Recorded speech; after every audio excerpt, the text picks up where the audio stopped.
Assalamualaikum warahmatullahi wabarakatuh. Halo semuanya, jumpa kembali dengan saya, Kang Restu. Apa kabar kalian semua? Semoga kalian selalu sehat, baik, dan tentunya dimudahkan segala urusannya oleh Tuhan Yang Maha Esa. Amin amin ya robbal alamin. Oke, seperti biasa kali ini saya akan menceritakan sebuah kisah horor. Kali ini saya akan menceritakan sebuah kisah dengan tema dendam seorang bapak kepada keluarga mertua anaknya. Di mana ini anaknya itu selalu disiksa oleh suami dan juga mertuanya. Dan bagi kalian yang baru bergabung di channel ini, jangan lupa klik tombol subscribe-nya. Klik juga lonceng notifikasinya serta like video ini agar kalian semua tidak ketinggalan cerita-cerita menarik dan terbaru tentunya dari channel kami. Oke, terima kasih. Dan langsung saja tanpa berlama-lama lagi, bagaimana kisahnya? Ini dia ceritanya. Bismillah ya Pak.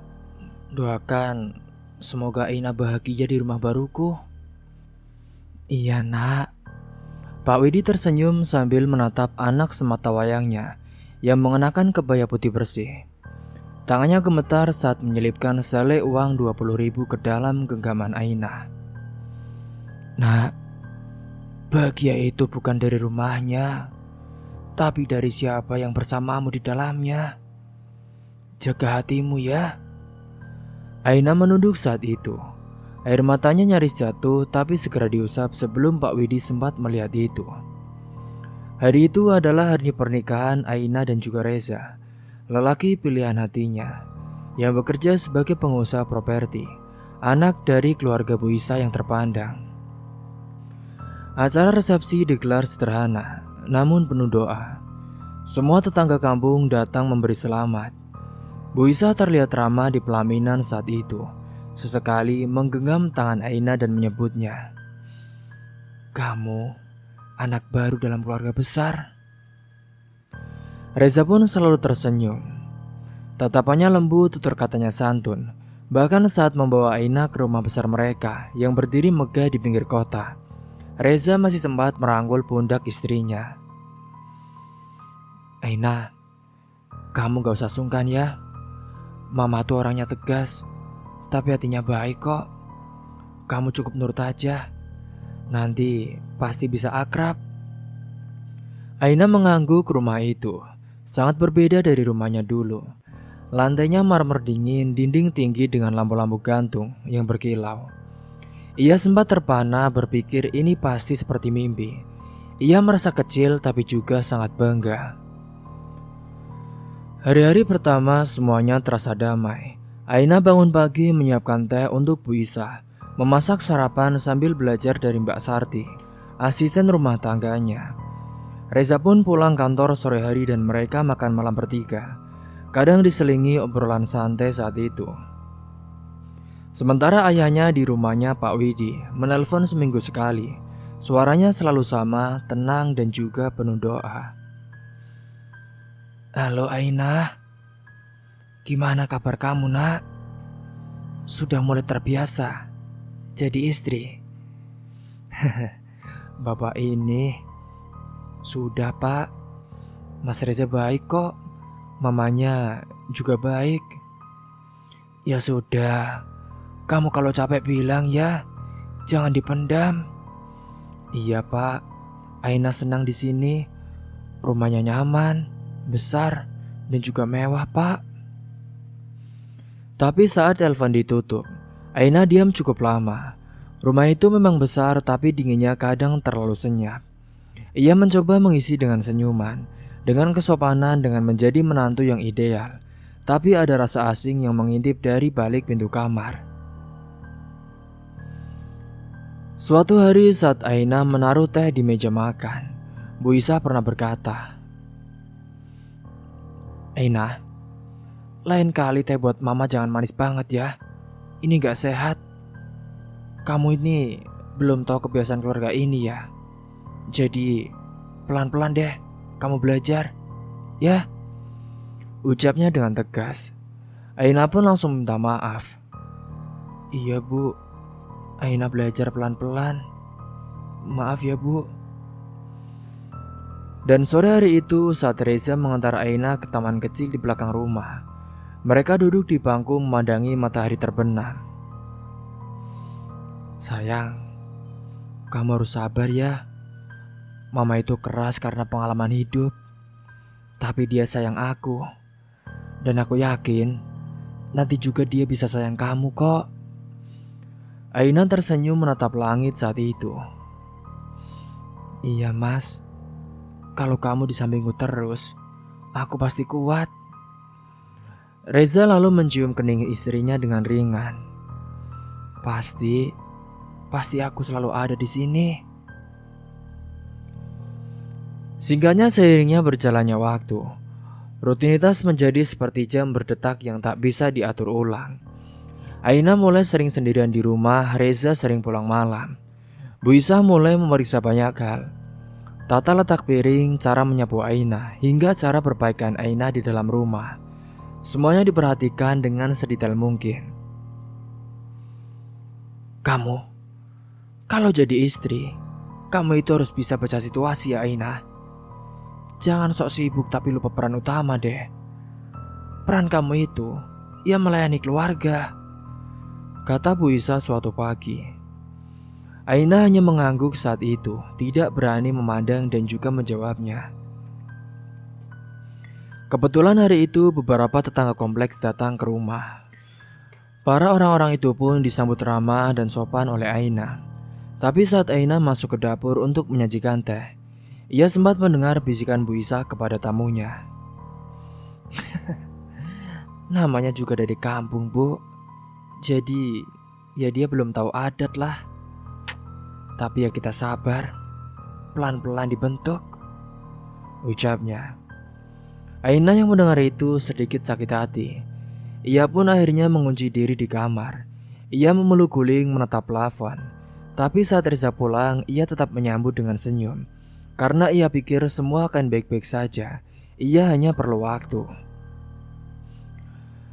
Malam itu Reza tidur di sampingnya. Aina duduk di sisi ranjang membuka pesan masuk dari Pak Widi, ayahnya. Nak, bagaimana harimu hari ini? Bapak kangen sama kamu loh. Firasat bapak kok selalu gak enak ya. Kamu gak apa-apa kan di sana? Aina pun mengetik lama lalu menghapus.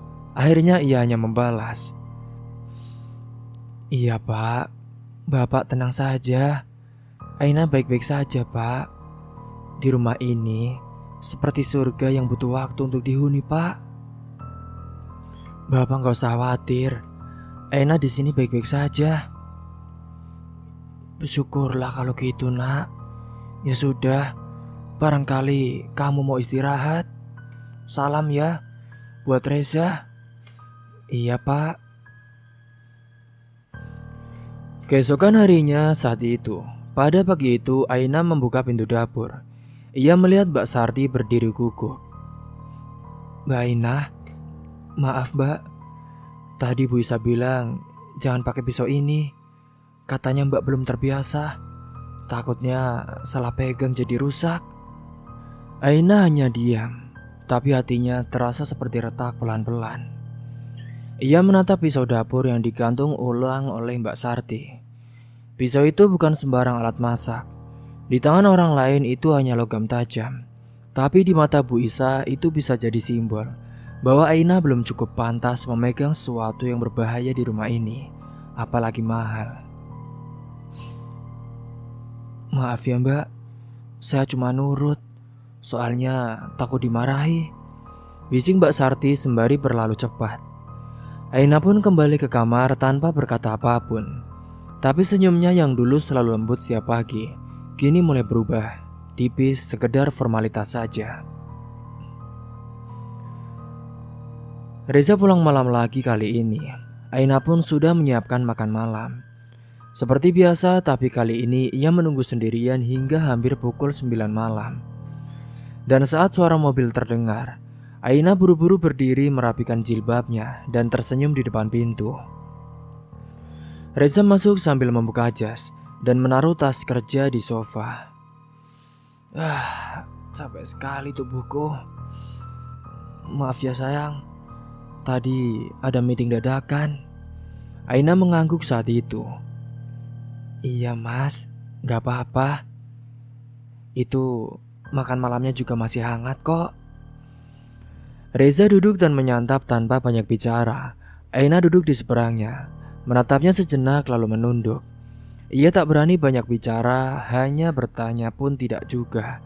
Ia tahu Reza sedang lelah, tapi di hatinya ada sejumput pertanyaan yang terus bertambah. Sejak kapan rumah tangga menjadi kompetisi?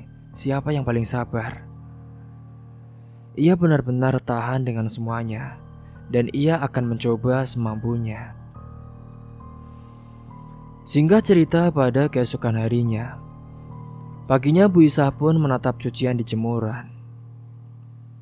Aina, kamu jemur baju Reza dari sisi kiri atau kanan? Aina menoleh bingung. Dari sisi yang biasa bu, di tiang dekat tembok. Itu jangan ngasal ya. Kita tuh harus cari sisi kiri atau kanan sinar matahari. Nanti warna bajunya bisa pudar sebelah loh. Kalau kamu belum tahu, tanya. Jangan sok-sokan bisa. Aina terdiam saat itu. Ia ingin menjawab, tapi takut kalimatnya terdengar membantah. Lagi-lagi ia hanya mengangguk dan juga menunduk. Segala sesuatu yang ia lakukan tampaknya salah, entah itu hal sepele ataupun hal biasa. Beberapa minggu berlalu, kini senyum Aina semakin pucat. Ia mulai sering melamun bahkan saat mengaduk teh. Tangannya pernah hampir menjatuhkan cangkir porselen kesayangan Bu Isah. Untung saat itu Reza tidak ada di rumahnya. Hari Minggu ketika itu, Reza memutuskan untuk mengajak Aina makan di luar. Katanya ia ingin menebus waktu yang terlewat akibat terlalu sibuk bekerja. Di dalam mobil saat itu Reza berkata, "Sayang, aku tahu mama keras. Tapi itu karena dia gak pernah punya anak perempuan. Dia sayang aku, dan dia juga sayang kamu. Dia pasti pengen kamu ini bisa menyesuaikan diri sesuai apa yang dia inginkan." Aina menatap jalan. "Aku mencobanya mas, tapi kadang aku seperti merasa orang asing di rumah itu." Reza menghela nafas. "Aina, kamu jangan terlalu perasa. Kamu tuh sekarang istri aku loh. Istri pengusaha hebat. Harusnya kamu belajar kuat lah. Jangan dikit-dikit sensitif." Kata-kata itu menusuk, tapi Aina tersenyum seperti biasa. Senyum itu entah milik siapa sekarang, bukan milik Aina yang dulu. Suatu malam saat itu, Pak Widi menelpon. Ia sedang duduk di teras rumah mendengar suara jangkrik dan juga hujan rintik. "Halo, nak, gimana kabar kamu?" Aina menahan nafas, ia ingin bilang banyak, ingin mencurahkan seluruh isi hatinya. Tapi ia ragu-ragu, dan ia pun akhirnya hanya berkata, "Aku baik kok pak. Maaf ya pak, gak bisa sering telepon. Soalnya aku lagi banyak bantu di rumah." Pak Widi terdiam sejenak lalu menjawab dengan pelan, "Iya gak apa-apa. Kalau kamu sibuk karena bahagia, Bapak senang. Tapi kalau kamu sibuk karena harus kuat sendiri, Bapak akan datang. Mesti Bapak gak diundang. Anak Bapak harus bahagia." Aina memejamkan mata saat itu. Ia ingin menangis tapi suara Reza yang masuk ke kamar membuatnya buru-buru menutup telepon. Udah dulu ya pak." "Aina, malam ini kamu gak tidur duluan kan?" kata Reza sambil tersenyum. "Enggak mas, kenapa? jawab Aina. Tapi senyum Reza saat itu sudah bukan senyum yang sama seperti di hari pernikahan. Itu adalah senyum yang benar-benar bukan Reza yang ia kenal dulu. Singkat cerita, pada suatu siang, saat Aina sedang menyapu halaman depan, seorang ibu tetangga lewat sambil tersenyum saat itu. Wah, Mbak Aina rajin banget ya. Jarang-jarang loh lihat menantu Bu Isah yang bisa betah. Aina membalas dengan sopan. Terima kasih Bu. Ini kan sudah tugas dari seorang perempuan. Jadi ya biasalah Bu. Si ibu pun mendekat dan berkata dengan pelan. Kalau kamu capek, sempatkan duduk. Jangan semuanya dipendam. Aina tersenyum lagi saat itu, tapi hatinya mencatat. Ternyata diamnya di rumah ini bukan tak terdengar. Ada mata-mata juga yang memperhatikan, telinga yang mencuri dengar, dan mungkin hati yang peka terhadap luka yang tak terlihat. Dan pada malam harinya, Aina pun menulis di buku kecilnya. Buku itu satu-satunya tempat ia bisa bicara tanpa dihakimi.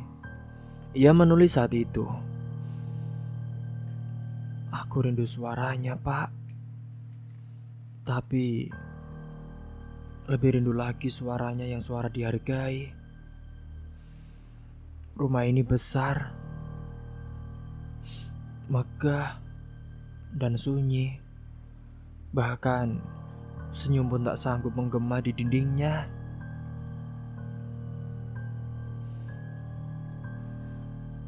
Setelah menulis catatan di buku kecilnya, singkatnya pada suatu pagi saat itu, Aina yang baru bangun, Bu Isa memanggil Aina ke ruang tamu. Di hadapannya ada koper kecil dan juga sebuah kertas. Aina, besok kamu ikut Reza ke cabang kantor luar kota ya. Kamu urus rumah dinasnya. Mama mau kamu belajar mandiri. Jangan terus nempel di sini, ya. Aina menggenggam rok panjangnya dengan erat. Ia tidak tahu apakah ia harus bahagia karena akhirnya pergi, atau takut karena justru akan lebih jauh dari satu-satunya tempat ia bisa pulang, yaitu rumah ayahnya. Sudah, jangan banyak bengong. Kemasi barangmu. Nanti malam Reza pulang dan langsung bawa kamu ke rumah dinas di Cirebon. Cepat, kata Bu Isa tanpa menoleh. Aina tidak menjawab saat itu. Ia hanya mengangguk pelan dan berjalan ke kamar, melewati dinding-dinding yang dingin dan juga lorong yang terlalu sepi. Di kamar ia membuka lemari pelan. Tangannya menyentuh baju-baju yang beberapa masih baru, hadiah dari pernikahan. Tapi semuanya terasa asing, bahkan bayangannya sendiri di cermin pun tidak lagi ia kenali. Malam itu Reza pulang membawa koper tambahan. Cepet yuk, besok aku ada jadwal pagi di cabang. Sudah, gak usah terlalu banyak pakaian. Di sana rumahnya kecil, tapi nyaman kok. Deket sawah juga, ucap Reza saat itu. Aina pun tidak bertanya lagi, ia hanya ikut. Seperti biasanya, ia diam dan juga patuh. Mobil melaju meninggalkan rumah besar yang ia pikir dulu akan menjadi surganya. Tapi ternyata hanya dinding bisu yang menyimpan terlalu banyak cerita diam. Sesampainya di sana, rumah dinas itu ternyata memang kecil. Hanya 2 kamar, 1 dapur, dan halaman belakang penuh ilalang. Tapi di tempat itulah Aina merasa sedikit bisa bernafas. Tak ada Bu Isa yang memperhatikan tiap geraknya. Tak ada langkah kaki di atas ubin yang membuatnya harus siap berdiri. Hari pertama di sana, Aina membersihkan semua sudut rumah. Dan hari kedua, ia mulai menyapu jalan kecil di depan rumah. Hari ketiga pun ia duduk di beranda membaca buku dan menikmati angin. Namun pada hari keempat, Reza mulai sering pulang larut lagi. Bahkan kadang tidak pulang sama sekali. Katanya harus menginap di kantor. Aina percaya saja meski dalam hatinya mulai tumbuh tanda tanya. Singkatnya pada suatu sore Pak Widi datang tanpa memberitahu lebih dulu. Ia pun berdiri di depan pagar kecil rumah dinas, membawa tas plastik berisi buah dan juga kue kesukaan Aina. Aina terkejut nyaris menangis saat itu. "Pak, Bapak kok datang ke sini, Pak? Ada apa? Ini jauh loh, Pak." "Bapak pengen lihat rumah barumu, Nak. Gimana? Kamu sudah betah apa belum?" Aina mengangguk saat itu. "Lumayan, Pak. Jauh dari kota, jadi lebih tenang." Pak Widi mengamati wajah putrinya. Wajah yang dulu bersinar kini tampak lebih pucat dan juga lebih kurus. "Bapak boleh masuk?" Aina pun membukakan pintu. Rumah itu rapi tapi terlalu sunyi. "Pak, Bapak nginap semalam aja ya di sini, biar bisa pulangnya lebih santai, Pak." "Iya, Aina. Bapak juga pengen nginap di sini, biar Bapak bisa bantu pangkas rumput belakang. Kasihan lo suamimu, pasti kerjakan capek," kata Pak Widi saat itu. Hingga malamnya mereka makan malam berdua, karena Reza belum juga pulang. "Pak, kalau suatu hari seorang seperti Aina nggak kuat, tapi nggak boleh pergi, harus apa, Pak?" ucap Aina sambil mengaduk sendok di piring. Pak Widi meletakkan sendoknya. "Kalau kamu masih bisa bicara, maka bicaralah, Nak. Dan kalau kamu sudah tak sanggup, ya sudah, kamu pulang. Bapak dan Ibu selalu menerima kamu apapun itu." Aina menunduk, air matanya jatuh tanpa suara. Hingga pada hari itu, tepatnya pukul 2 dini hari, Pak Widi terbangun karena mendengar suara di luar. Ia pun mengintip dari balik jendela. Ternyata Reza baru saja pulang. Langkahnya tidak lurus, pakaiannya lusut. Ia langsung masuk ke kamar tanpa bicara pada siapapun. Pak Widi memejamkan mata, tapi hatinya sudah tidak tenang. "Loh, itu dari mana sih Reza? Kok kelihatan mabuk gitu?" Namun kali itu, Pak Widi tidak terlalu berpikir negatif kepada menantunya. Sementara pada pagi harinya, Reza pun sudah pergi lagi sebelum matahari terbit. Aina menyeduh teh untuk ayahnya saat itu. "Pak, maaf ya Pak, semalam Reza gak sempat sapa Bapak. Mungkin dia kecapean, Pak." Pak Widi pun tidak langsung menjawab. Tapi sebelum berangkat kembali ke desanya, ia menepuk tangan Aina. "Kalau kamu butuh Bapak, panggil saja ya Aina. Meski hanya lewat bisikan dalam hati, Bapak yakin pasti kamu dengar." Dan 3 hari setelahnya, Aina tiba-tiba mengalami pingsan saat sedang menyapu halaman. Tetangga yang melihat pun langsung bantunya ke klinik terdekat.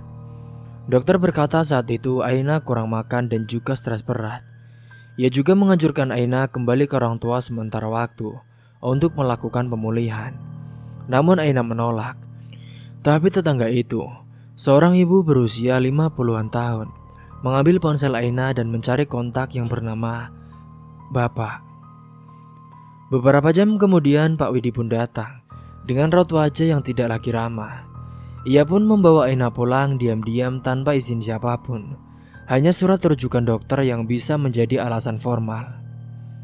Dan saat mobil melaju meninggalkan rumah dinas itu, Aina duduk di samping bapaknya. Ia tidak bicara sepatah kata pun. Tapi dalam diam ia menggenggam tangan ayahnya erat-erat. Sesampainya di rumah kecil mereka di desa, Aina tidur selama hampir 20 jam. Ketika bangun, Pak Widi ada di sisi ranjang, membacakan doa dalam hati saat itu. "Pak, iya Nak. Aina belum nyerah kan? Tapi Aina juga gak tahu harus gimana Pak.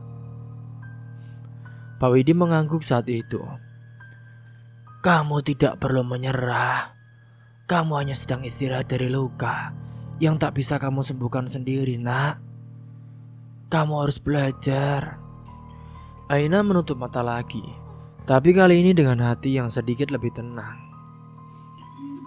Sementara itu di rumah Reza, Bu Isa berteriak saat tahu Aina tidak kembali ke rumah dinas. Ini kok rumah kosong banget sih? Si Aina kemana ya? Anak itu berani-beraninya pulang tanpa izin. Reza, kamu harus tarik dia balik. Dia itu istrimu kan? Bukan anak kecil. Reza hanya menghela nafas panjang, lalu berkata lirih. Aku tuh sebenarnya malas, mah. Aku nggak tahu harus mulai dari mana lagi. Sementara di sisi lain pada malam itu, saat Aina tertidur di rumah ayahnya, Pak Widi duduk di meja makan. Ia membuka laptop, mengetik satu nama, Reza Prakoso, lalu menekan tombol enter. Wajahnya tenang saat itu, tapi matanya mulai bicara soal dendam yang sudah terlalu lama ditahan. Pak Widi terus menatap layar laptopnya. Namanya mungkin bukan wartawan, bukan juga polisi, tapi ia guru. Dan ia sudah biasa membaca karakter orang dari cara mereka diam. Ia tahu sesuatu yang Aina sembunyikan pasti lebih besar dari sekedar konflik rumah tangga. Ia pun membuka dokumen-dokumen digital. Membaca satu persatu, Reza ternyata memiliki beberapa bisnis kecil atas namanya sendiri. Tapi semuanya terdaftar baru setelah menikahi Aina. Beberapa nama perusahaan pun terhubung dengan rekening pinjaman, cicilan kendaraan, bahkan satu nama peminjam dari lembaga yang tidak resmi. Aina, kamu dijadikan pelindung badai oleh orang yang kamu sebut pelabuhan, gumamnya dengan lirih. Dan pada keesokan paginya, Aina duduk di beranda. Ia menatap sawah yang basah oleh hujan malam. Ia membawa buku catatannya yang hampir tak pernah dibuka sejak pindah ke rumah dinas. Namun pagi itu ia menuliskan sesuatu. Kadang luka itu tidak berdarah, tidak lebam, tidak memar, tapi ia terasa tiap kali seorang memanggil namamu. Pak Widi pun datang sembari menyusulnya dengan 2 gelas teh. Nak, kamu masih suka nulis? Aina tersenyum tipis. Iya pak, sekarang nulisnya lebih banyak diamnya. Ayah semalam buka beberapa informasi soal Reza loh. Banyak yang tidak kamu tahu. Aina pun langsung menoleh. Pak, jangan pak. Aina gak mau bapak ikut terbawa masalah ini. Ya masalahnya bukan lagi soal kamu sebagai istri, nak. Tapi kamu sebagai anak ayah, anak bapak. Bapak gak bisa tidur kalau tahu kamu terus senyum terpaksa di sana. Selalu tersiksa. Aina terdiam, matanya berair. Siangnya pada saat itu, 2 tamu datang ke rumah. Salah satunya adalah tetangga Aina di Cirebon yang dulu membantu saat Aina pingsan. Yang satu lagi perawat dari klinik tempat Aina dirawat. Mereka pun duduk bersama Pak Widi di ruang tamu. Aina hanya mendengarkan dari balik tirai. Pak, kami cuma pengen bantu pak, kata Bu Mira si tetangga. Waktu itu, saya pernah lihat Aina duduk di taman dekat rumah dinas, sendirian. Dan wajahnya, ya Allah, pucat dan kayak orang habis menangis semalaman, Pak. Pak Widi mendengarkan dengan seksama. Perawat kami juga bilang, tekanan darah Aina sempat drop karena kurang istirahat dan juga makan. Ada juga tanda kelelahan berat, bukan luka fisik saja, tapi jelas dari situasinya, anak ini lagi tertekan mentalnya, Pak. Perawat mengangguk saat itu. Benar, Pak. kami gak berani menuduh, tapi kami bisa rasakan Aina seperti disembunyikan dari dirinya sendiri. Aina yang mendengar semua itu pun tak sanggup lagi menahan. Ia masuk ke kamar, mengunci pintu, dan menangis di balik bantal. Pada malam harinya, Pak Widi duduk di dapur sambil membuka map tua berisi clipping-clipping murid-muridnya dulu. Salah satu muridnya Tegar, yang kini bekerja sebagai jurnalis di media daerah. Ia mengirim pesan. Tegar, rumah tangga tanpa luka, bakal naik minggu depan. Aku butuh kisah nyata yang anonim, tapi menggambarkan tekanan mental dari keluarga pasangan. Apakah Bapak punya cerita? Pak Widi pun membaca pesan itu dengan pelan. Aku punya, Gar. Bukan dari orang lain, tapi dari anakku sendiri. 3 hari kemudian, sebuah artikel pun muncul di media online lokal. Judulnya netral, namun isi tulisannya menusuk. Ketika menantu diperlakukan seperti pembantu, dan suami menjadi bayangan gelapnya. Di situ tidak disebut nama, tidak ada foto, tapi kisahnya mirip, sangat mirip. Beberapa tetangga keluarga Bu Isa pun mulai membicarakan. Kini grup WhatsApp arisan pun menjadi ramai, membahas hal itu. Sementara itu Reza pulang ke rumah besar ibunya dengan wajah gelisah. Mah, banyak yang mulai nanya soal Aina, Mah. Ada yang bilang, itu cerita kita. Kita yang sudah melakukan kejahatan. Aku yang sudah KDRT dan juga siksa Aina, Mah. Bu Isa pun langsung menepis. Sudahlah, Za, kamu tenang aja. Biarkan. Cerita online begitu gak bisa dibuktikan. Yang penting kamu jangan goyah.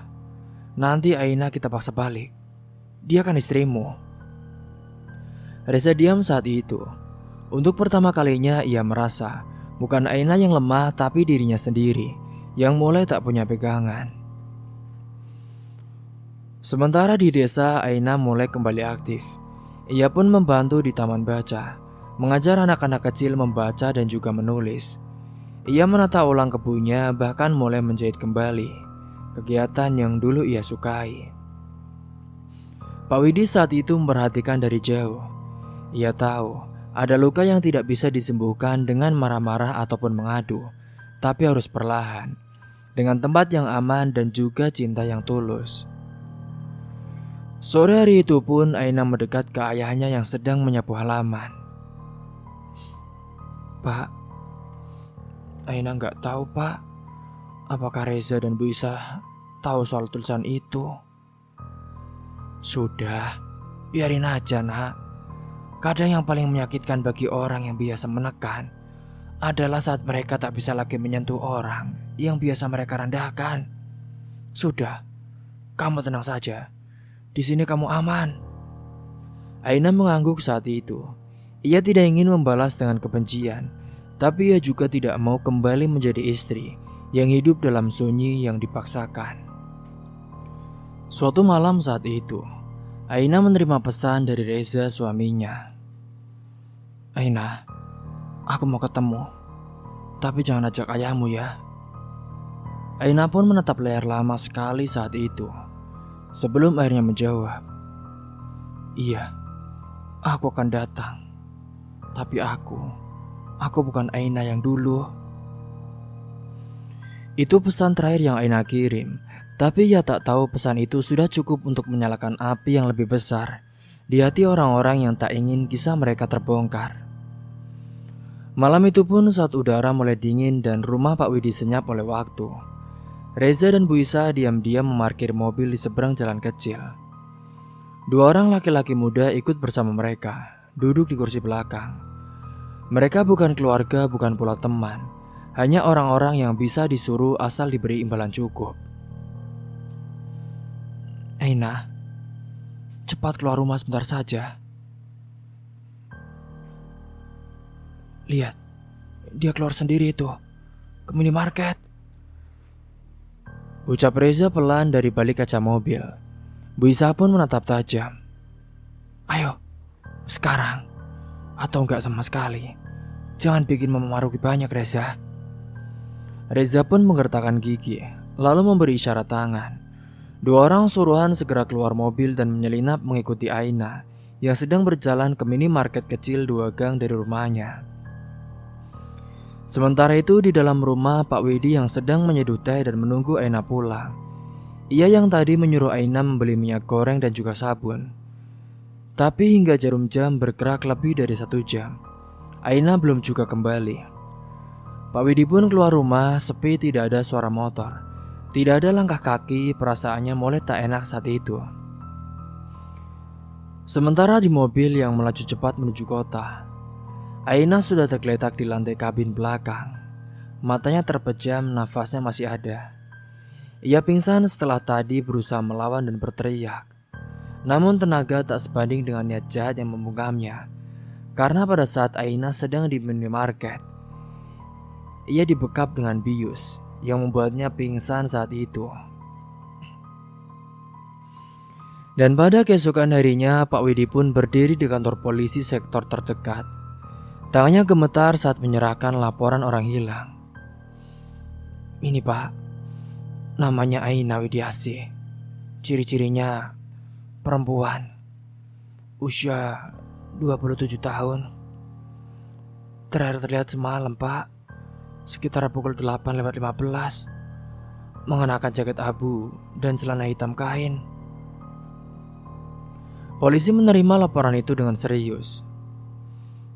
Tapi Pak Widi tahu, waktu adalah musuh pertama ketika anak perempuannya berada di luar sana. Tak tahu di mana dan di dalam kondisi seperti apa. Ia pulang tapi tak duduk. Ia menelpon banyak nama, termasuk satu nama yang sudah ia curigai sejak lama, yaitu Bu Isa. Tak ada jawaban saat itu. Ini kok gak ada jawaban sih dari Reza ataupun ibunya. Aina kemana sebenarnya ini? Aduh, bikin cemas saja. Sementara di sisi lain, di ruang kosong belakang salah satu properti kosong milik keluarga Reza di pinggiran kota, Aina duduk bersandar dengan tangan terikat. Wajahnya pucat, tubuhnya lemas, tapi matanya tetap menyala meski penuh air. Bu Isa berdiri di depannya dengan wajah seperti batu. Aina, jadi kamu pikir bisa selamat setelah menyebarkan cerita itu, ah? Berani-beraninya ya kamu kabur dari rumah kami. Aina menggeleng dengan lemah saat itu. Bu, saya nggak pernah sebar apa-apa, Bu.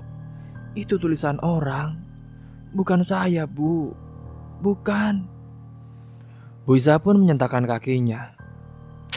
Sudahlah Aina, berhenti ya pura-pura kamu. Kamu kira nggak ada yang tahu? Kamu punya kenalan wartawan kan? Kami tahu semuanya Aina.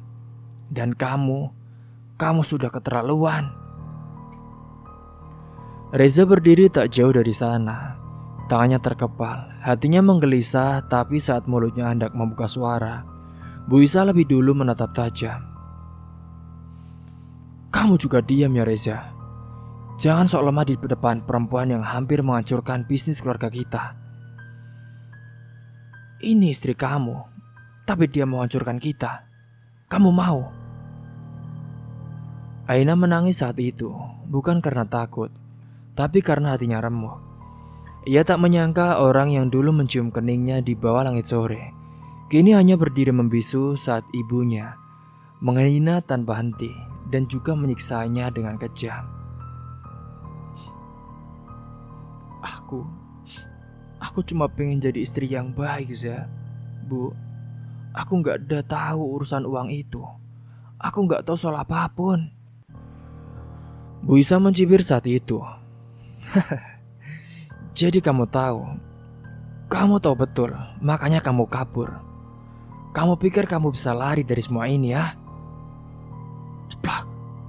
Tamparan datang dengan keras saat itu, membuat wajah dari Aina semakin lebam dengan keras. Aina pun mencoba mengangkat wajah. Saya nggak lari, Bu. Saya cuma ingin pulang ke rumah. Rumah yang sayang sama saya. Maksud kamu? Tangan Bu Isa terangkat lagi. Sekarang tamparan keras mendarat ke pipi Aina lagi. Dan juga tendangan keras yang membuatnya Aina terjatuh ke sisi lantai. Tapi kali ini Reza menunduk. Ia tak berani melihat, hatinya digerogoti rasa bersalah. Tapi mulutnya terkunci oleh rasa takut. Ia takut pada ibunya, pada kehormatan keluarga, pada semua topeng yang akan lepas jika Aina bicara. Bu Isa pun berdiri lebih dekat saat itu. Ingat ya Aina, ucapnya sembari mencekik leher Aina. Kalau kamu masih berani buka mulut, aku pastikan bukan cuma kamu yang akan dihancurkan. Ayahmu juga akan kubuat merasa seperti pengemis tak berguna. Wah, lemparnya saat itu, sembari kepala Aina membentur dengan keras di dinding di saat itu. Aina menutup mata, air matanya pun jatuh tak berbendung. Ia ingin berteriak, tapi yang keluar hanya lirih. Jangan, Bu. Bapak gak salah apa-apa. Jangan bawa-bawa dia, Bu. Sementara itu, Pak Widi berdiri di depan rumah Bu Isa yang megah. Ia sudah menempuh perjalanan lebih dari 1 jam dengan sepeda motornya. Tidak dihalangi siapapun, tapi tidak juga diterima. Pintu tak dibuka, telepon tak diangkat. Ianya berdiri di sana menatap tembok tinggi yang dulu ia pikir akan menjadi benteng bagi kehidupan anaknya yang lebih baik. Di tangannya pun ada selembar kertas kecil, foto rumah dinas Reza di Cirebon, hasil print dari pencarian internet. Ia juga sudah menyiapkan semuanya. Di hatinya hanya ada satu tekad. Jika dunia ini tak adil pada Aina, maka seorang ayah akan membuat dunia mendengar dengan dendamnya yang lebih kejam, dan juga untuk kebenaran yang akan mengujangnya. Kini Pak Widi benar-benar marah jika ia benar-benar tahu dengan kondisi Aina sekarang yang sudah disiksa dan diajar dengan kejam oleh Bu Isa. Sampai di sini dulu kisahnya. Tunggu kelanjutannya di part selanjutnya. Terima kasih kepada kalian yang sudah menyimak kisah ini sampai habis. Tentunya, saya mengingatkan lagi jika kalian belum subscribe, jangan lupa klik tombol subscribe-nya. Klik juga lonceng notifikasinya serta like video ini. Serta tulis komentar kalian di kolom komen saat ini. Akhir kata dari saya, kurang lebihnya mohon maaf. Wassalamualaikum warahmatullahi wabarakatuh.